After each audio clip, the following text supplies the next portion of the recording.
Alright, hello viewers, this is Rich from Idlewild Garage, and the topic of this video is 3 things that I recommend you do to get out of the quick lube bay and into the main shop working alongside a technician. So first off, let's say you're new to the field, new to the industry, and you're just learning how to work on cars and you're stuck in quick lube. There's not a lot of rewards in working in quick lube. Maybe the money's not there, maybe the challenge isn't there. But the next step that you want is to get into the main shop working alongside a technician as an apprentice, or possibly even as an entry-level technician into the main shop. So these are my 3 pointers. First off, the first thing that I would recommend is training. You want to get your hands on as much training as you can. Whether you're going to a trade school or a community college taking courses, there's online training that you can do. There's books out there that you can buy, or even go to your local library and get some books. Plus, there's plenty of internet websites. YouTube is a good example.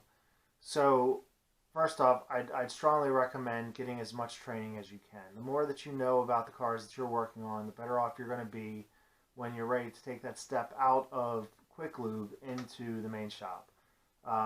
So if you're in trade school, you want to get the most out of it. You want to study, do your homework, show up to class, participate, do what you can to learn as much as you can, because unfortunately there's a lot of people that go to trade school or community college and they just skate on through, do the bare minimum, and they expect to be good technicians by the time they graduate, and that's not always the case.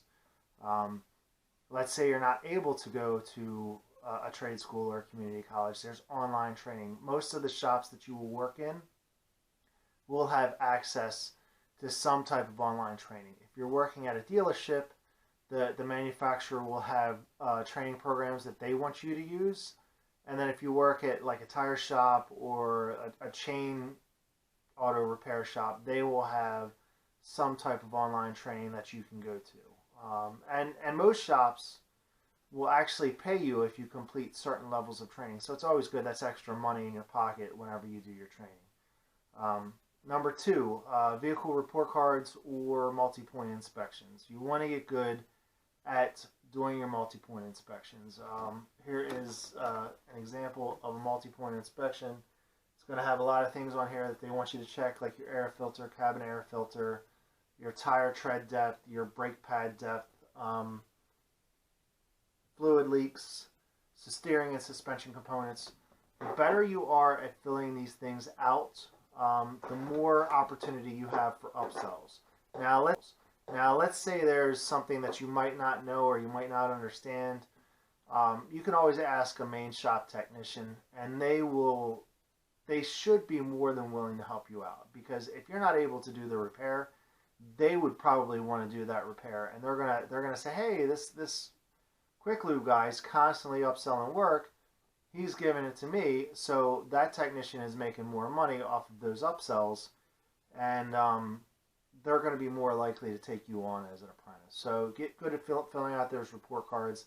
Ask questions if you don't understand or if you don't know something. But the better off you are at that, first of all, management's going to know that you're looking the vehicles over and finding things that are broken or leaking or whatever's wrong with the car.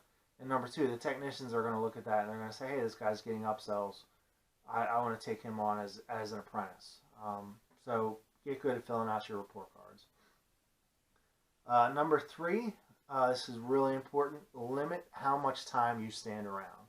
If you're getting paid by the hour and you're constantly leaning up against your toolbox when there's nothing to do, management knows that, technicians know that. A technician, normally with an apprenticeship program, a technician will make money off of how productive their helper is.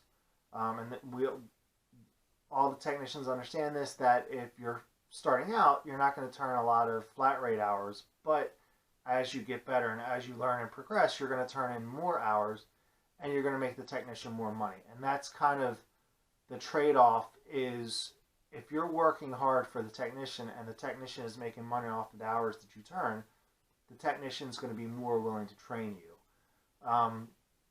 So if you're standing around all the time in quick lube, technicians look at that. Management looks at that. They don't want to take the time or the investment to possibly move you into the main shop, because they might not look at it as they can get a return on their investment. So, I understand everybody wants to take breaks every once in a while. Sometimes you're waiting on parts. Sometimes you're waiting on an approval. Things like that. If you're a smoker, you want to take a smoke break, whatever. And I understand, checking your phone, social media, all that kind of stuff. That's fine, but you want to limit how often you do that. The less you're standing around, and more productive you are, the more likely you can get over into the main shop. So that's my 3 points. Just going to wrap it up. 3 things you want to do. Number 1, training. Get as much training as you possibly can. Number 2, get good at your vehicle report cards or multi-point inspections. Number 3, don't stand around. Always look busy. Always try to do something. So hopefully that helps you. Best of luck in getting out of Quick Lube.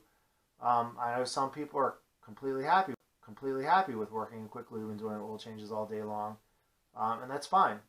But to the aspiring technician, you definitely want to get out of the Quick Lube bay as soon as you can and get working with a regular technician to learn how to fix these cars. So that's it. That's all I got today. Thanks for watching.